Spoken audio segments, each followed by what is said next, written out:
Hello friends, തമ്പിയണ്ണൻ്റെ മറ്റൊരു എപ്പിസോഡിലേക്ക് നിങ്ങളെല്ലാവരെയും ഞാൻ സ്വാഗതം ചെയ്യുകയാണ്.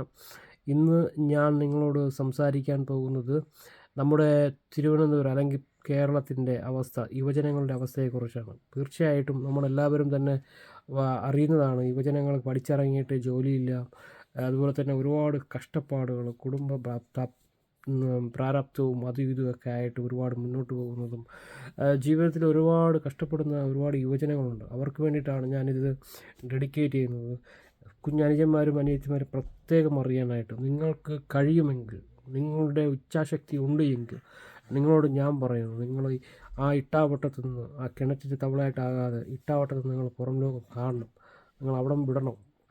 കഴിഞ്ഞ ദിവസം സീറോ മലബാർ സഭയുടെ കർദിനാൾ പറഞ്ഞു, ഞങ്ങളുടെ വിശ്വാസികൾ അല്ലെങ്കിൽ യുവജനങ്ങൾ ഈ നാട് വിട്ടു പോകുന്നു. കുറേ പേർ അവരോട് ചോദിക്കുന്നുണ്ടായിരുന്നു, നിങ്ങളുടെ സ്കൂളുകളും അധ്യാപക വിദ്യാലയങ്ങളും അതുപോലെ തന്നെ ആശുപത്രികളും ഒക്കെ ഉണ്ടായിട്ടും നിങ്ങളുടെ മണ്ണ് ഒലിച്ചു പോകുന്നെങ്കിൽ നിങ്ങൾ അവരോട് കാണിക്കുന്ന പ്രതിബദ്ധത എന്നുള്ള ചോദ്യം വരെ ആ യുവജനങ്ങൾ ഈ ഈ ബിഷപ്പിനോട് ഉന്നയിക്കുന്നുണ്ട്.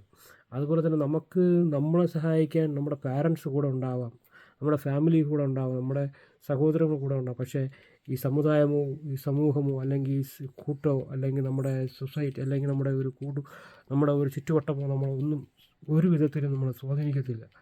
അതുകൊണ്ട് ഇന്നത്തെ യുവജനങ്ങളോട് എനിക്ക് പ്രത്യേകമാം വിധം പറയാനുള്ളത്, നിങ്ങളെ തന്നെ ഫോം ചെയ്യണം. മിനിമം ഒരു 50% മാർക്ക് ഡിഗ്രിക്ക് ഉണ്ട് എങ്കിൽ നിങ്ങൾക്ക് വിശാലമായ അവസരങ്ങൾ കിടക്കുകയാണ്.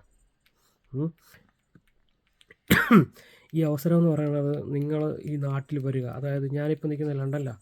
ഈ ലണ്ടനിൽ വരികയും നിങ്ങൾക്ക് 10 ലക്ഷം രൂപയ്ക്ക് താഴെ ഉണ്ടെങ്കിൽ നിങ്ങൾക്ക് സുഖമായിട്ട് ഒരു ഇൻ്റർവ്യൂ അല്ലെങ്കിൽ ഒരു വലിയ കാര്യമായിട്ടുള്ള ഒന്നുമില്ലാതെ തന്നെ നിങ്ങൾക്ക് സുഖമായിട്ട് ഇവിടെ പോയി കുറച്ച് കഷ്ടപ്പാടാണ്.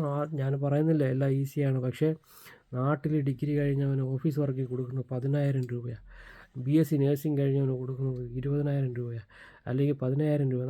ഞങ്ങളുടെ തിരുവനന്തപുരം ലത്തീൻ സമുദായത്തിൻ്റെ അവസ്ഥയാണ് പറയുന്നത്. തിരുവനന്തപുരത്തെ ഹോസ്പിറ്റലുകളിൽ, ജൂബിലി ഹോസ്പിറ്റലിൽ കൊടുക്കുന്നത് വളരെ തുച്ഛമായ സാലറിയാണ്. മറിച്ച് അവരിവിടെ പുറം നാടുകളിലൊക്കെ വന്നാൽ നല്ല ഒരു സാലറി അവർക്ക് നേടാനായിട്ട് പറ്റും. അതുകൊണ്ട് ഞാൻ പറയുന്നത്, നിങ്ങളെ തന്നെ ഫം ചെയ്യുക.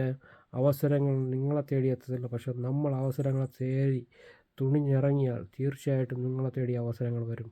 അതുകൊണ്ട് എനിക്ക് പറയാനുള്ളത്, ഡിഗ്രിക്ക് 50% ഉള്ളവരാണെങ്കിൽ, ബയോളജി സയൻസ് എടുത്തവരാണെങ്കിൽ BSc നേഴ്സിംഗ് ഉൾപ്പെടെയുള്ള കോഴ്സുകൾ നമുക്ക് ലണ്ടനിൽ ചെയ്യാൻ പറ്റും, ഡിഗ്രി ചെയ്യാൻ പറ്റും, MSc ചെയ്യാൻ പറ്റും, MA ചെയ്യാൻ പറ്റും, MBA ചെയ്യാൻ പറ്റും. പലതരത്തിലുള്ള അവസരങ്ങൾ നമ്മൾ കാത്തിരിക്കുകയാണ്. വലിയ ബുദ്ധിമുട്ടുകളില്ലാതെ നിങ്ങൾക്ക് സുഖമായിട്ട് ഒരു 10 ലക്ഷം രൂപ ഉണ്ടെങ്കിൽ കയറിപ്പോരാം.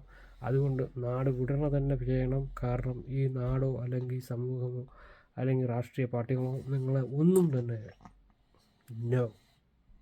So go out, see the things and experience it and practice it.